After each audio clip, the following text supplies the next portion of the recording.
This week on Election Countdown, we've got issues. Time is growing short for the 2014 midterm election season. With just a couple of weeks left to go, what are the hottest issues that will bring people out to the polls? We'll talk about those issues with AEI Senior Fellow Karlyn Bowman on this episode of Election Countdown.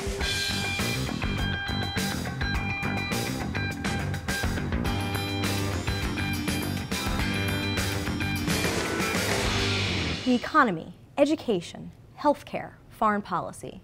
These are all issues that are coming up in several close campaigns throughout the country. An early September ABC News Washington Post poll of registered voters found that 35% say the economy and jobs will be the single most important issue affecting their vote for Congress. 15% said the most important issue was the way Washington, D.C. works, 13% said healthcare, and 12% said international conflicts.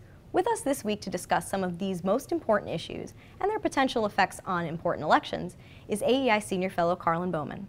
Karlyn is a public opinion and polling expert and the author of several issue-related public opinion studies at AEI. Karlyn, thanks for being here. Thank you. First thing I want to talk about, as that ABC News Washington Post survey found, the economy still seems to be the issue that's on the forefront of voters' minds. Why do you think that is? Why are people not thinking that the economy is recovering quite yet? Well, they certainly are a lagging indicator about the belief that this economy is recovering. A lot of Americans still believe that we're in a recession, even though the actual statistics show that the recession ended quite a while ago.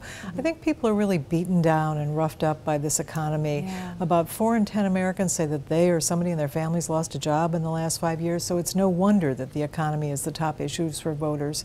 And you have a very, very pessimistic public, with only about 25 to 30% of Americans saying the country's on the right track. That's very significant and a very, very sour public.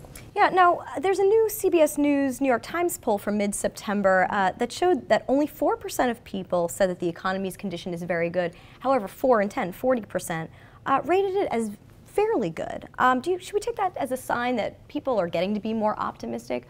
Or do you think that the negativity about the economy has become more ingrained in Americans? I think the negativity has become deeply ingrained, and I don't know how we're going to shake it over time. Certainly there's some evidence that the economy is recovering and people sense some green shoots here and there, but there are just not many of them overall. Now, education was not among those issues listed in the ABC News Washington Post poll, but it's still an issue that the political corner is paying close attention to this fall. So Karlyn, why was education not ranked among the most important issues? Is it because education issues tend to be more locally based?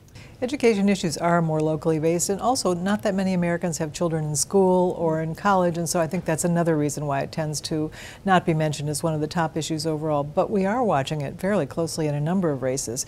In North Carolina, Senator Kay Hagan serves on the Education Committee in the Senate, so she's using the issue to talk about her work, as is Al Franken. There are other states, such as Louisiana, where there's a huge debate going on about the future of Common Core, and so the issue could be important there, and in several other states where Common Core is a very visible issue. It's just not visible nationally. Okay, the Affordable Health Care Act, or Obamacare, has been law for a while now, but still ranks high among those most important issues.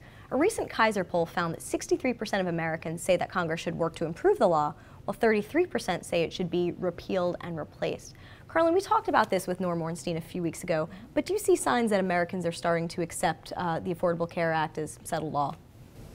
I think they still want to improve it, and they're very concerned about their health care. That's a big expense for most Americans, and so it's always a central concern. But also the pessimism that Americans have about the economy overall is really affecting views about Obamacare.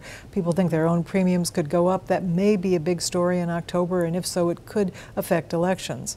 But I think one of the things, the interesting things that we've seen in this fall campaign is that views about Obamacare seem to be baked into the cake already. Those people who really dislike the law and want to see it either repealed or replaced or fixed in some ways know how they're going to vote, and that's been true for quite some time. So this is an issue, well, a very important issue for most Americans, I think is a real plus for the GOP because their voters are going to vote on it.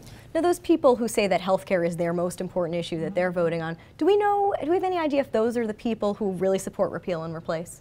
Well, I think that health care is an issue for all Americans, but in this election in particular, those voters who are opposed to Obamacare, think it's not working well, are the voters who are going to vote on the issue on November 4th. Now, foreign policy has been showing up on voters' radar screens a lot lately, and people seem to be more hawkish than they've been in a while. That ABC News Washington Post poll we discussed before said that now 71% support airstrikes against ISIS in Iraq. Back in late June, just 45% did. Karlyn, do you think that these hawkish feelings will last a long time, or are they more closely tied to really current issues? I think they're very closely tied to the beheadings of several journalists that we all saw. That was just, those pictures were so horrendous that it just focused us on the nature of evil in the world. And so in that sense, foreign policy views sort of emerged and people became more hawkish over time. I like to think of foreign policy as an issue that's always there in the background of elections, perhaps on the back burner of the stove. It's sort of a steady simmer with the economy on the front burner at a full boil. But every once in a while, the foreign policy issue can move to the front burner. And that's what I think we saw for a few weeks immediately after the revelations about ISIS. Since this is election countdown, we're focusing on how this impacts the elections, right? So do you think that these hawkish feelings are going to last long enough and be strong enough to impact any election outcomes?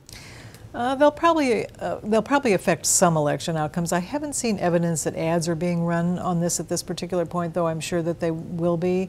People are worried that Obama hasn't been tough enough. That's what some of the national polls show overall. So that's something that that could become a theme in ad campaigns, but it's nowhere near as powerful as the economy or health care right now. Yeah, we'll have to stay tuned to those ads. Thank you very much for joining us, Thank you. Karlyn. And thank you for watching. Want us to cover an issue on your state's elections? Let us know in the comments. Then please subscribe for all of the videos in this series. See you next week.